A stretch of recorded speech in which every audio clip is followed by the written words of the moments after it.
Hello and welcome to today's event, Why Modernize Your Legacy ERP Systems.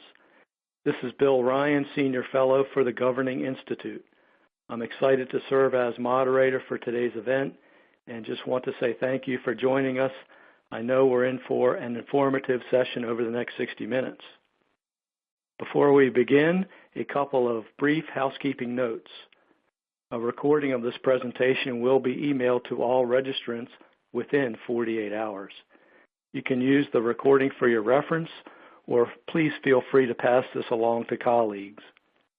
This webcast is designed to be interactive, and you can participate in the Q&A with us by asking questions at any time during the presentation. You should see a Q&A box on the bottom left of your presentation panel. Please send in your questions as they come up throughout the presentation. Our speakers will address as many of these questions as we can during the Q&A portion at the close of our webinar today. If you would like to download a PDF of the slides for this presentation, you can do so by clicking the Webinar Resources widget at the bottom of the console. Also, during today's webinar, you will be able to connect with your peers via LinkedIn, Twitter, and Facebook. And please use the hashtag GovLive to connect with your peers across the governing platform via Twitter. At the close of the webinar, we encourage you to complete a brief survey about the presentation. We'd like to hear what you think. If you are unable to stay with us for the entire webinar, but would like to complete the survey as much as you're able to, please click the red survey widget at the bottom of the screen to launch the survey. Otherwise, it will pop up once the webinar concludes. At this time, we recommend you disable your pop-up blockers, and if you are experiencing any media player issues or have other problems, please visit our webcast help guide by clicking on the Help button at the bottom of the console. Joining me today to discuss this very timely and important topic is Linda Jarrell, Director of Information Technology for Pierce County, Washington, and Rosa Akhtavari, Chief Information Officer for the City of Orlando. Linda Jarrell serves as the Director of Information Technology at Pierce County, Washington. She is responsible for managing and developing information systems and voice and data communications for over 3,000 employees in 24 different departments. She leads an innovative team of IT professionals supporting over 500 software systems, including open source and cloud technologies. These government systems have received widespread recognition for increasing efficiency and productivity while adding new public services that make Pierce County a place where people choose to live, work, and play. With over 25 years of IT experience in both the private and public sectors, Linda is an advocate for partnerships, such as subscription services to share best-of-breed applications, as well as building smartphone apps with the University of Washington Tacoma Institute of Technology. Rosa Akhtavari has worked for the City of Orlando for over 22 years and currently serves as the Chief Information Officer. In this role, Rosa is responsible for the city's entire enterprise architecture, the IT strategy, security, and all aspects of IT operations. While employed with the City of Orlando, Rosa has also served as Chief Security Officer, Deputy CIO, Client Services Manager, Financial Manager, and Application Administrator, Manager, and Developer. Before coming to the City of Orlando, Rosa worked as a technology consultant. Rosa has also worked at Florida State University while pursuing her master's degree, and before moving to the United States, taught at Yarmouth University. Rosa has received Computer World Premier 100 Leader Award in 2014, the Mayor Dyer Leadership Award in 2011, and was honored as Campaign Coordinator of the Year in 2009. She has also received the Federal Computer Rising Star Award in 2007.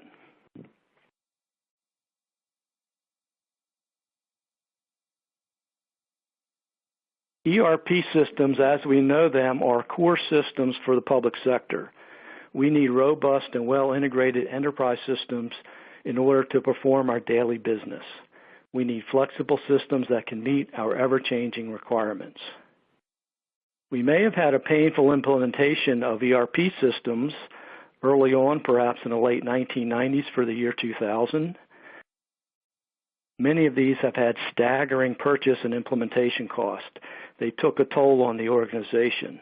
It's no longer that way anymore. It will cost more to keep older systems that have high maintenance costs and even higher upgrade costs. As organizations, we need to spend our funds wisely for better functionality and improved integration and more accountability for the public tax dollars. Older ERP systems have vulnerabilities to decreased vendor support, security issues, high staff time and cost to maintain. This takes a toll on our organizations, and overall these are inefficient uses of our resources. They have basically become liabilities to our organizations and our operations. Modernizing using cloud-based ERP approaches, these current ERP offerings and solutions are enabling us to rethink our overall organizational strategies. Government is a business, and it has its own challenges.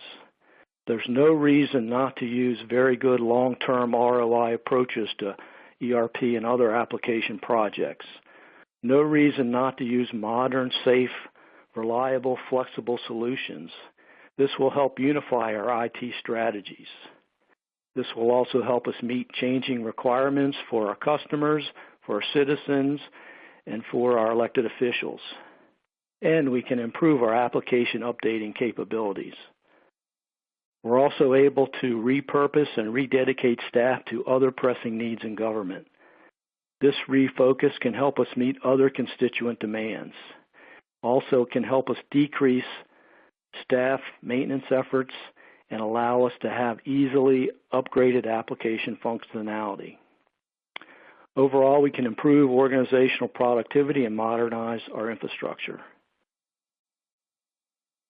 New cloud-based ERP systems also allow for improved business intelligence and analytic opportunities as a result of better data. This also improves our overall data sharing abilities.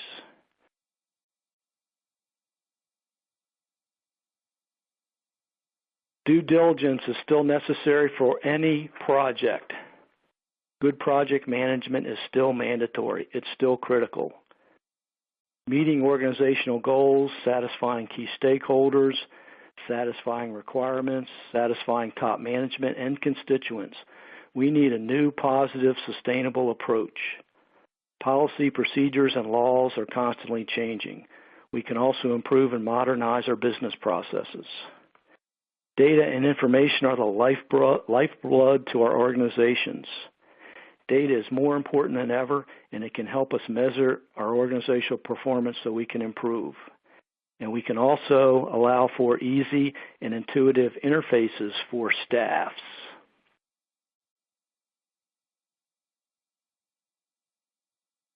Top management support still crucial for any project, especially cloud-based ERP solutions.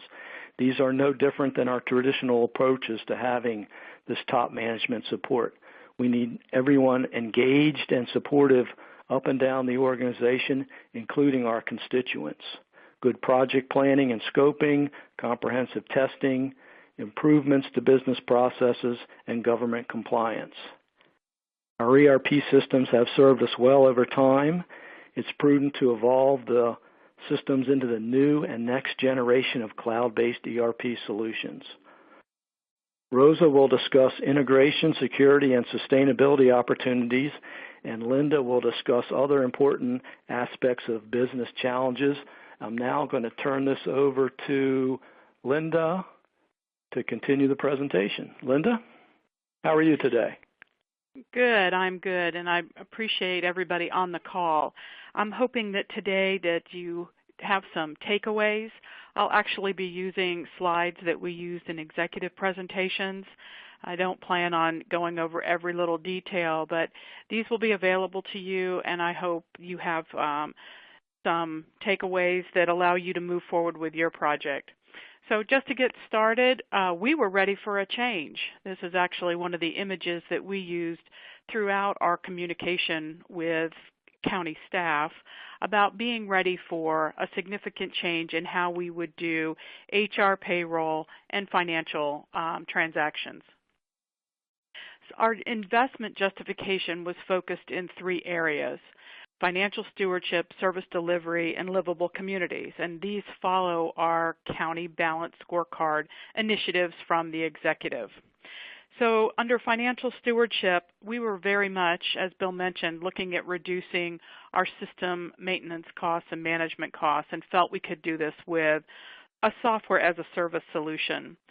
We were looking at a IBM mainframe upgrade that needed to be done. So this was the time back 5 years ago when we made the decision that we would look at SaaS offerings and try to avoid this cost. We also had an analysis done of how many secondary systems we had besides our core IBM mainframe. And what we found is people were using Excel spreadsheets. And when we started adding them up, there were over 2,000 Excel spreadsheets being used. So we knew that we had shadow systems everywhere, and we wanted to pull those into a common platform and common framework so they would be managed, administered, higher data quality, higher data security. So that was one of our financial stewardship goals. On service delivery, we were definitely looking at more efficient services. Employee and manager self-service were at the top of our list. We were looking to improve internal controls and audit tools. Of course, we always need to be mindful of our state audits and eliminate, again, these redundant data entry systems and spreadsheets that had become so prevalent. We had 3 different time entry systems back 6 years ago, and you'll see a diagram of what we were dealing with. And of course, we were looking at sustainability and paper use. We had tons and tons of paper forms, and we were estimating a $38,000 savings just in paper. So these were some of our basic investment justifications. So at the bottom line, though, why was this project important to budget and finance? We really focused on our business users. Why was this project going to help them? And every department needed to identify what benefits they would gain, what efficiencies, what cost savings. Why was it going to be important? And it was helpful when we moved through the project, when we hit bumps or we had challenges about priorities, to revisit what these goals were for each department. So I suggest doing that in your project. So for budget and finance, what was important for them was reducing the manual payroll processes. We had paper time cards still. I know that's kind of embarrassing to say, but we did. So they were very interested in automating time card processing, reducing the number of time collection systems, improving reporting on payroll and position information. For human resources, they were very focused on the employee and manager self-service. On the employee side, allowing the employees to really do their own maintenance of addresses, dependent information, everything that was on a form that went to HR and had to be manually input. For managers, being able to do their own reports, so no more green bar reports, was an incredible goal. So reducing paper forms, doing open enrollment were the goals for human resources. For information technology, well, we had lots of goals. We definitely wanted to eliminate the mainframe costs, eliminate points of failure, reduce data center needs. We were running out of power and HVAC in our data center. So as more systems were brought on and were different platforms, we were really reaching a point of exceeding the capacity that we had in our data center. We also wanted to improve security, and we also were looking forward with the architecture of a SaaS to do regular update cycles that would reduce our operational expenses. Doing large upgrades every 3 to 5 years really took a toll on the organization in terms of scheduling and resource management. So the architecture of a SaaS where there are regular, smaller upgrades throughout the years really appealed to how we could better manage our resources and be more agile. So what we were looking at, and I'm sure you have a diagram that looks like this, when we started to evaluate what systems would be replaced, what impacts, what integrations would need to be done with a new HR payroll, financial services, SaaS, a new ERP. This is what we were looking at. And I'm just going to tell you the moral of the story was when we implemented, after we implemented, we added it up, and we had turned off 59 processes and systems as a result of implementing our ERP. So as we move forward and we looked at, again, more of the justification, we looked at our mainframe replacement costs. We looked at this project cost. Of course, we were going to be carrying forward some legacy costs through the project time span. We looked at what the cost would be as we started up the software as a service, that's in the silver, and then the project costs on top of that. So we did find that the difference between where we were in the beginning with the dark blue mainframe costs versus the silver, we were going to be expecting to save about $100,000 a year just in capital and operational costs. And we have actually exceeded that number. So we have found a financial benefit of moving to the cloud. So why we chose Workday, of course, when we started out, we did a lot of due diligence. We did an RFP, we did demos, we did a system selection, we looked at what the industry had as an offering. We were very diligent in reviewing the cloud architecture. We definitely wanted something that was configurable and not a product suite that required customization that would lock us into very difficult changes over time. So that really spoke very well and was a good fit with the Workday system.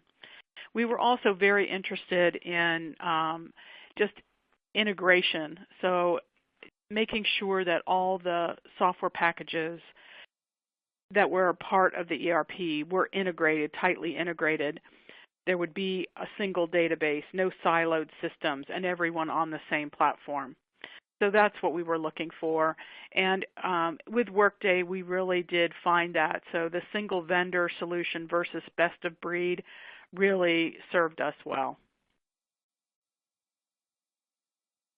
So we were ready for a change, and again, we were very interested in changing our processes and not customizing them. So we spent a lot of time carrying that message forward with our departments and also asking our departments, what are your current as-is business processes? Do all employees have access to a computer? If we go to a software as a service, does everybody have access to a computer? You kind of have to look at all of your just the logistics of providing service to your employees with a software as a service solution.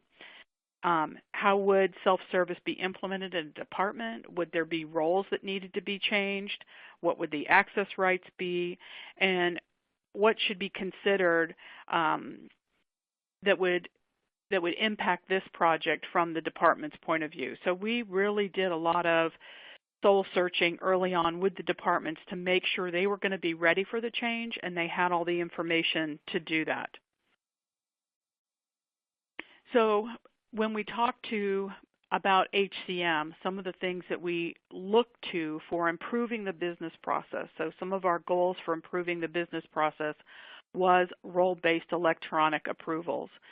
So the Workday system allowed us to do this level of management of our business processes, to be able to do hires, transfers, job changes, compensation changes, the many different ways that each department conducted business, and we could configure the system to address those needs. And that was a very high priority and was a big improvement for the county. We also looked at improving things with employee self-service. We've talked about this, employees managing their contact and address information, manager self-service, huge. I do all of my approvals, whether they're time entry, HCM, or financial approvers, from my smartphone. So we really made, and we'll show you some of the mobile screens, I'll show you some of the mobile screens, a huge improvement in managers' productivity with our manager self-service. On the payroll timekeeping side, again, being able to improve our time entry, maintaining direct deposit accounts. We can have up to 5, which was an improvement. I think that was the big thing for all of our employees. They just thought that was the greatest thing, going from 1 to 5. Being able to view their pay slips online. We are moving away from paper pay slips. Being able to view their W-2s and change their deductions online was a huge improvement on the HCM side. For the payroll and timekeeping on the absence side, I don't know about your organization, but we have 25 bargaining units, and being able to change earning codes easily when we have new contracts that are negotiated was a huge improvement. I mean, just a incredibly efficient, a new efficiency for us. So we have really enjoyed being able to make these changes as quickly as possible, and after a contract is improved. We also are enjoying the electronic approvals, and from a time entry point of view, being able to do worker-specific time entry codes. So if there are specific classes of pay, we have a great many of those, and also in and out hours, so versus unit versus raw hours. That's especially important when you're working with the Sheriff's Department and corrections on a 24/7 time clock. So all of those nuances, when you're looking at a SaaS provider, really digging into and making sure that the functionality is there to support the many different kinds of business processes that you have is really important, and is what we looked at and found a solution for, an improvement. On improving business processes for benefits, our benefits side, they really found, again, the employee self-service and the electronic open enrollment were the biggest benefits. We did have an open enrollment process, but now that's even more expanded. 85% of our employees successfully completed open enrollment this year without support. We thought that was great. They're able to change their life events, and they're able to view their full benefits package from within Workday. For financial management, this was our latest piece of work, and what we were able to improve in financial management was really having quick access to payment information. And that may sound like a no-brainer, but when the executive calls and says, we have a public records request and we need a report of all employees that have been on leave for the last 5 years, we could produce that in an hour or a half an hour. I can't remember what she told me. In a half an hour, as before it would have taken us weeks to get that information together. We also have implemented management dashboards. You can drill down into details of any financial transaction, save reports, queries, and filters, so you can go back to something that is a common query for yourself. We've been able to create financial models at the department cost and project level. So regardless of how Community Connections or Public Works wants to work with their financial data, we're able to support that. We've done an enormous amount of report writing with CAFRs, faster bill pay, punch-outs to providers, and we actually support 80 external agencies and districts with our financials with Workday. And we passed an audit with no findings, a state audit, and that was a big woohoo day for us. So going mobile is a big part of why we moved to Workday. We are finding just significant time savings, viewing information, getting information, approving information, and our mobile environment is heavily used by all managers in the county. We also have dashboards. We just started building very special purpose dashboards that will give a manager information about headcount, pending hires, when performance reviews are due, and all of this is right there in front of them, so they have easy graphics that they can see what is happening in their department. And we're going to build this out over time. So these can be customized for a department if they like, or we're planning on having some generic dashboards for managers and employees so they can look at this. I really like the pending hires part myself. I'm always trying to keep track of open positions and where we are in the hiring process. So when we were doing our system and our project over 4 or 5 years, we really felt that communication was key. So as you consider your project, as you look forward for your change management, the takeaway would be websites, blogs, newsletters. We did a ton of information emails and FAQs, quick start guides, training videos. In fact, we trained when we rolled out HCM. We really didn't do any formal training for 3,000 employees. We did it all with videos, and we're very successful. So that really speaks to the ease of use of the system, that it is very intuitive. These modern SaaS applications are very, as Bill mentioned, easy to use, and the users can adapt to them because like running a smartphone app. And so you have an ability to maybe shorten that deployment cycle if you can do training through videos. And we also made sure that we had a central team that was available for our departments if they wanted to do any special testing. So aftercare from Workday, I really think any vendor needs to make sure that they have aftercare for you and support. With a SaaS doesn't mean that you don't need care from your vendor. The Workday system, Workday team has a very robust support center and an escalation process if you have a problem.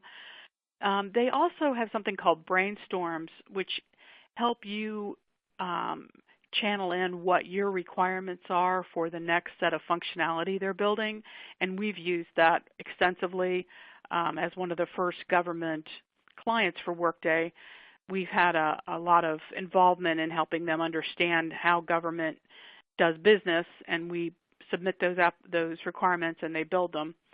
We participate in the design teams. You have a dedicated success consultant. There are after hours for office hours for specialized help, training courses, yearly check-ins. We really encourage our departments to participate in the user conferences. We really feel that's a way to share information with our peers, and we are active participants in user conferences. So we'll see you at the next one. So we really had a sweet success.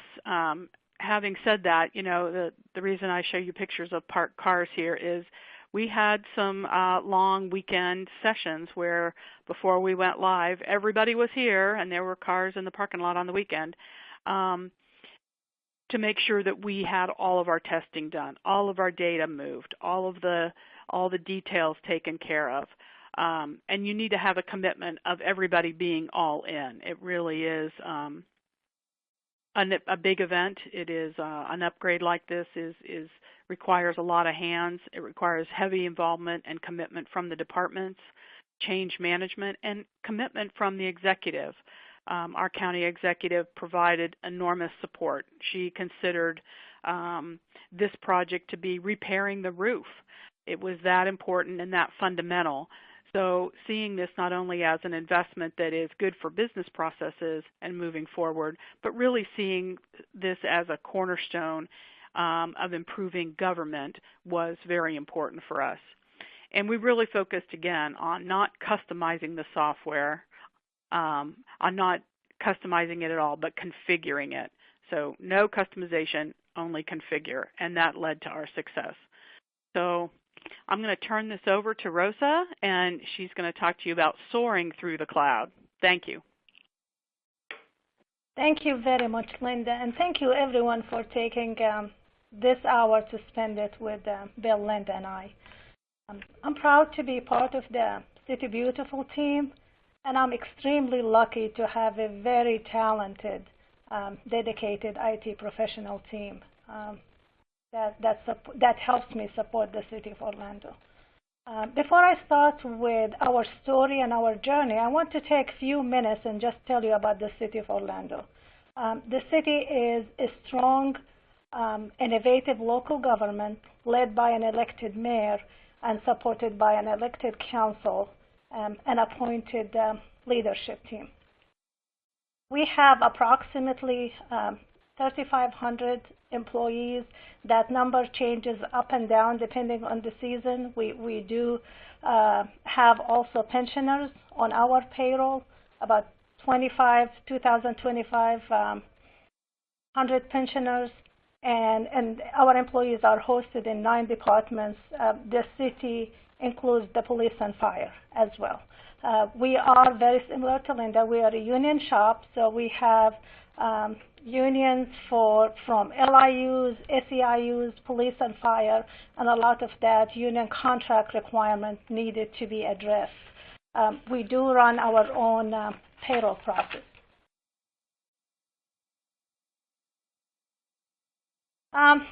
Before going through the cloud journey for the city in general and our ERP implementation, I want to share with you a little bit about our strategic focus, because how we behave and how we run projects impacted which system we select, how do we implement, and how do we operate.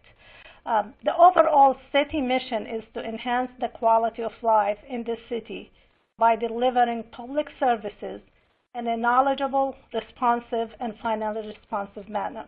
So everything we do is wrapped around financially responsive and the services to our citizens and the departments that serve the citizens directly. So we validate all our process around what we call our 5 S's. All solutions that we select need to be secure and meet our federal, state, local, and industry compliance standards. The city has a minimum security requirement that we vet every vendor against. We adopted early on, and based on a lot of learnings, security by design. So security team are embedded in every stage of the process, all the way from gathering the requirements to the termination or exit strategy with the vendor. So we do not consider security and compliance and after the fact thought. It's embedded in each process. We also target solutions that are very similar to what Linda was saying. We need a simplified solution that we can sustain and we can maintain and we can upgrade, whether we upgrade ourselves or go to a SaaS, multi-tenant SaaS solution where the vendor manages the upgrade and we manage the testing and insurance. We know usually we all like innovative solutions and cool technologies. We keep a lot of that for our innovative teams. We look for vetted technologies. Very similar to Linda's points, we also look for standardized solutions. We want one solution that addresses the majority of our needs. We know in some cases you cannot address 100% of our needs. So having best of breed and trying to integrate process flow and data flow as a complexity and a sustainability challenge that we, as much as possible, try to stay away. As a city government and being financially responsible, we want a solution that will grow and shrink. And shrink is an important part of the process with us. So as the city expands, we have good budget years where we increase the number of of our staff and our financial transaction, and we have not such a good years that we shrink. Again, our pensioner number varies based on what's going on. We also look for a solution that we can sustain in the long run. So sustainability doesn't only mean we have to keep the ongoing system that we selected. We also want to be sure that we disengage from the existing system and start looking for the future. So, how did we start our journey? I'm just going to start and let you know where we came from. We had an unsupported financial system. We elected not to do upgrades. So we have a system that the vendor no longer supports that version of the system. That put us in a sustainability and security risks. We start having browsers that are getting ready on not being supported any longer, and we couldn't upgrade our browser. It impacted our whole organization, as well as we start panicking about our ability to issue our 1099 and some of our state required financial reporting. We also have we try to please our client. Our HR system was 25-year-old, probably 40% customized, and that was using RPG. So we had a lot of fun trying to find a really talented RPG CL programmers to help us sustain that system. Even with all the customization that we tried to do, we had a lot of manual processes. We had to plug in custom systems, and we start having challenges with data and process flow. The cost for upgrade, we looked at upgrading our system. It was very much equivalent. Actually, the vendor, our current vendor at the time, recommended a rip and replace, which we strongly agreed with them. We were just so behind in the process. The access to information and data was a challenge for the end users. They were heavily dependent on the IT resources, who are already stretched very thin to provide them with the timely information for the decision-making process. So what did we do? We started a steering committee. A steering committee consists of all the functional lead as well as the IT leadership team. And we decided we really have to have a very good understanding of our as-is processes. So we had a strong partnership with our functional areas, and the IT team led interviews and fully documented the major process flow, the as-is process flow. And actually, it was very interesting process for us, because we start understanding what happened to a process after it leaves my section and go to the next section. So how does the decision in the purchasing department impact our accounts payable or impacts our budget? So that's really helped us to better start thinking about our to-be business process and optimizing those business processes. We knew that we have not looked at HR, payroll, or financial system for a while. So we shared some of our business process models and invited some of the ERP company leaders and gave them script for them to show us how they could manage that. And that actually gave us an idea of what's out there from technology and processes. The other area we start looking at is we looked at what are our compliance. It has been a long time since we implemented a financial or ERP, and we knew about the PII and some of the others, but we start really documenting more related for the statutes, especially as it relates to police and fire. So for example, we know that the addresses for the police department is protected information, their home address as well as their photos. We also, in the financial system, we know that we have We have companies, we pay for some bills for our undercover operation under some fake company names. So a lot of that information is very sensitive information, and it needs to be protected. One, to meet the Florida statute, and more importantly, to protect our staff. So what we did, we contacted Workday, and we asked them to provide us with their SOC 1 and SOC 2 reports. And if you want some readings to put you to sleep, read the SOC 1 and SOC 2 of any company. After the IT team going through that, we also asked our controller to go through the process, and we wanted to be sure that if that vendor partner is selected, we will have a solid, secure system.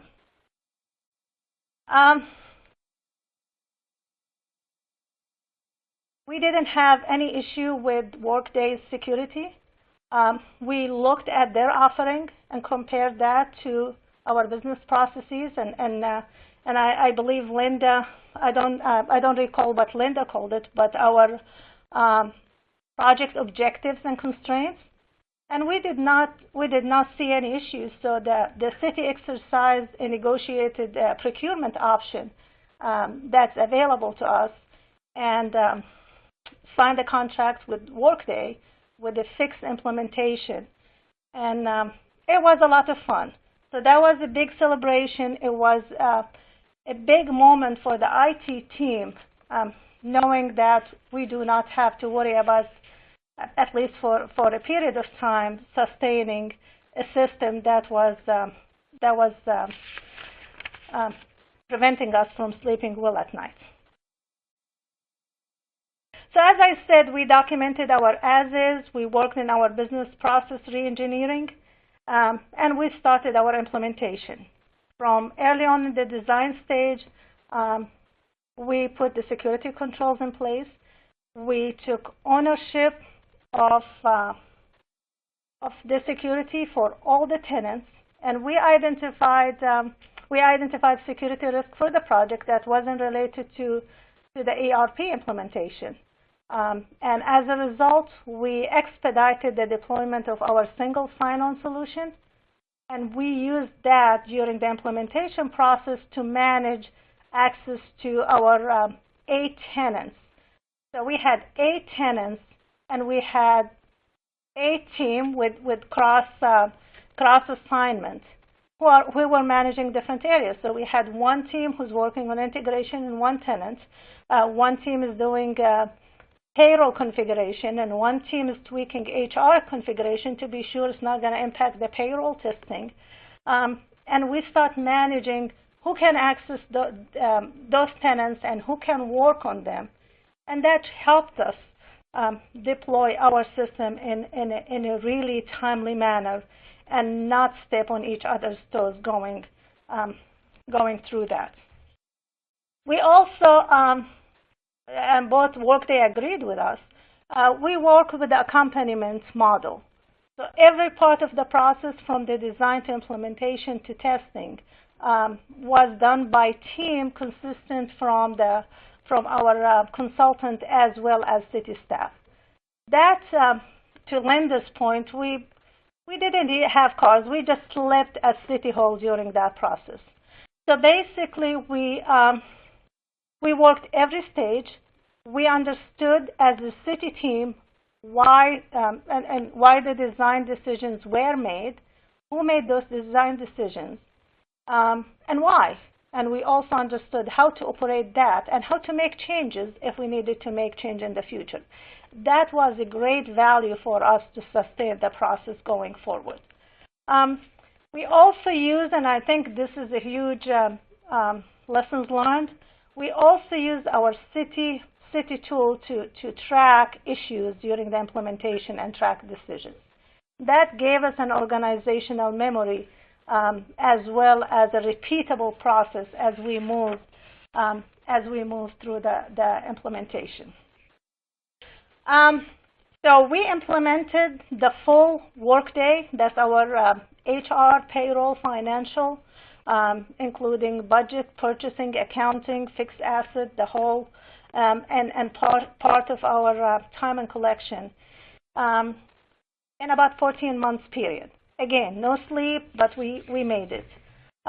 So we went live in 3 phases. Our initial plan was to go 1 phase live, but we wanted to be sure our payroll with the FLSA, we have enough testing and confirmed that we will not have any issues with payroll. So in February 2014, we went with our financial. In March 2014, in February, we went with the HR. In March, we went with payroll, and in May we did payroll, and in March we did the financial. We ran budget for the first time shortly after the budget prep process, shortly after implementation, and we went with year end, and we went with our enrollment, benefit enrollment with no issues and no problem processing payment for all our unions and for our pensioners. So we have a weekly, bi-weekly, and monthly cycles that we process. We have gone through multiple release upgrades, and we're getting better, not stressing with each release upgrade and managing the process. We have a solid partnership, very similar to Linda, with Workday. So we are design partners with many of their new products. So we like the process improvement. We like the configuration. We look at every opportunity we have to optimize and improve our processes. And having the knowledge and having the right solution makes it very easy to build our own continuous improvement process as well. So in summary, the implementation helps us meet the pent-up demands, having a very quick implementation for ERP. I ran the last upgrade we had in-house system, and took us 18 months just to do a release upgrade, and we didn't do any process reengineering. And it was even more stressful than implementing new system. We aligned with the city strategy. We made the business needs, and we continue to meet those as a team. We continue to focus on security and compliance, and we look at the new compliances that come in. We partner with Workday. We're not alone, so all of us need the same compliance. We don't have to address those tight deadlines on our own. The product was ready for us, and we were ready for the product. The cost was reasonable and something we can afford. There was, I can't imagine what it would have cost the city if we had an in-house system running eight environments of a hardware and licensing and a headache. So again, the elasticity, we can shrink and expand as needed, and the reliability. It's very good feeling when we don't have to do BC planning and DR planning. We work with Workday. We have our own, but now our plan shrinks down to ensuring we have connectivity and ensuring we have proper SLAs and we have proper partners that we deal with. So what are the lessons learned? And I'm running out of time, so I'll try to run fast through this. Roles and assignments. Create a matrix. Those are our learnings. Create a matrix that clearly states who is responsible and who's accountable for each task. And that needs to be during the implementation process as well as post-implementation when you're in operation mode. For example, in our case, the information security team manages all the roles and assignments and have responsibility for the compliance. We do work with our internal audit to be sure we meet segregation of duties. We definitely work with the functional areas to be sure we address their needs, but there is separation of accountability. We have a Workday administrator who manages the change process and change request, as well as managing the implementation of new models and the new release upgrades. They coordinate with the functional lead for new release upgrades. For sustainability, we created a repeatable process, whether that's for testing our integration, whether that is for just understanding how do we keep our operation running. We have, for example, we have an integration that's used by our call center to validate if the employee who they are, especially that we run 24/7 for critical operations. And it goes against Workday, and it looks at your last digit of your social security and zip code to validate or something like that. And one night that failed because Workday was under maintenance. So that was a learning for us, and we built some processes to allow us to have a copy, subset of the data that's needed for this process in-house. So we continue to grow and ensure we have a sustainable operation. We like the continuous improvement cycle. Data migration, this is our big learning. Make a decision very early of what is needed to migrate. And I know that with the clients, it's usually I want everything migrated. That comes to a cost. So let's look at what is needed and then look at cost versus value. And then definitely start looking at what you're going to do with the legacy data. Building the crosswalk, mapping old code to new code, especially as a major shift in our case, a new chart of account. That was a very long exercise that was managed by our financial team, and they did an excellent job on that.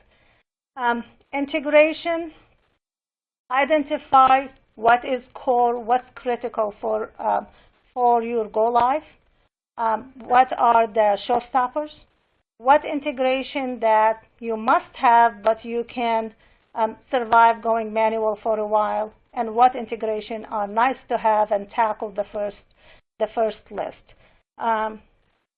Again, accompaniment model was very critical because eventually we needed to support those integration. And one big important factor, document your integration very, very well. Our integration lead made it a point to remind all of us in every session that he wants the integration. And I think that was a lot of fun to discuss in each meeting. User experience, I'm not going to go through our user experience improvement, very similar to what Linda was saying, especially with our 24/7. Our night shift don't have to get up in the morning to come to payroll to add a child to their benefit plan like they did in the past. They can access with a single sign-on securely from any location, and mobility is, again, a big deal for us. So I just want to close, and again, thank you for taking the time to spend this hour with us. Virtualization has been a big part of the city. We embraced it in the 90s with the virtual servers. We did software as a service with email in 2009, 2010, and moved with smaller applications. Then really tested our experience with ERP in the cloud. We also have infrastructure as a service, armed with our experience with SaaS, Success, and we are moving to platform as a service for our mobility. Thank you. Back to you, Bill. Thank you, Rosa, for that very enlightening presentation. I would like to, we're getting close to the end of our time today. I want to jump right into some questions from the audience. Many of you have been asking questions about getting copies of today's presentation, and within the next 48 hours, Governing will provide all attendees with a link to the recording for your reference to share with our colleagues. So we're going to get into a few of the questions right now. We'll get to as many of these as we can. We have many, many questions that have come in. This one is directed to Linda, and she wants to know Katie wants to know the difference between customization and configuration, and could you provide some examples, Linda, of some challenges you faced in that area during your implementation? Okay, so that's a great question, and my definition, and other people could have their own, but my definition of customization is when you have to write extra software either into the product or around the product to make it work. Configuration is when you take the product and the tools in the product and can modify the user experience, the workflow, the data that's captured, the forms that are presented. That's more configuration. I don't lump systems integration with customization. That's software code you have to write regardless of what system you build. So what we were trying to avoid was during a maintenance cycle having to touch any pieces of custom software that were embedded in the product or were part of a secondary system that talked to it. So we were really focused on, you must change your business process. This is part of working with your departments, so that your business process is something that the product can support without extra software written for you, just a configuration of the existing product and the tools that are available. So go ahead, Bill. Okay, thank you, Linda. Rosa, next question from Rafu. He wants to know, is the ERP for financial and Workday payroll the same? If not, how does the interface work? Could you touch on that a little bit, Rosa? Yes, for the City of Orlando, our HR, financial, and payroll are all within the Workday suite. Okay. So there was anything else you would like to add on that? I think it ties to both what Linda and I have said. It's having one standardized system versus best of breed. So the data flow and the process flow goes across the multiple systems, as well as start doing some data mining. When you look at data mining, you can look at financial data as well as detail. You can drill down to financial data as well as HR data and payroll data. Okay. This is really important, Bill, when you start talking about position control. So if you're doing budgeting and you're trying to establish your salary budget for the organization, having that tight integration with the HR system so you know how many vacancies you have, who's at what level, how many pay increases they have coming up, having that all integrated from one perspective and one database, one system, allows you to be much more accurate and very quick in being able to do those forward-looking estimates for budgets. Okay. Thank you very much. Another important question has come in. We've had several of these questions. We know leadership and commitment is a very important part of any project, especially a large ERP project, but maybe both of you can touch on this, Linda and Rosa. How was leadership shared between IT and the business departments? What did you experience? In Pierce County, we first started off with our HCM payroll benefits, and because it was 3 different departments involved in that project, IT took the lead on that and coordinated the 3 groups and helped come to consensus. We had a steering committee, we had a sponsors committee. So, but basically IT was driving the project management. When it came to financials, our budget and finance department took the project management lead on that. We still had a steering committee, we still had a sponsors group, but they managed the day-to-day operation of bringing that project forward with Workday. Okay. Rosa? Very similar. We had one implementation, so we didn't have that segregation. We had a full support from our CFO and our CEO. So they were sitting at the top executive committee, and any issues, any major issues would rise to that level for decision. Other than that, the CFO's team took the leadership. especially as it relates to decisions, IT managed IT. That includes during the implementation, some of the implementing the process design, the integration, the security, and data migration. All in all, we did work as a team. We stayed in the same room, and we made decisions based on the fact, and few of the areas had to float top for decision-making process. Thank you, Rosa and Linda, for those great answers to those questions. I want to be very respectful of our 1-hour commitment, so we're going to have to wrap it up here. In closing, I would like to thank everyone for joining us for today's event. A big thank you needs to go to my fellow speakers, Linda and Rosa, and a special thanks to our partners at Workday for enabling us to bring this valuable and worthwhile discussion to our audience. Thank you, everybody, once again, and we look forward to seeing from you and hearing from you soon at another governing event. Have a great day today, everybody.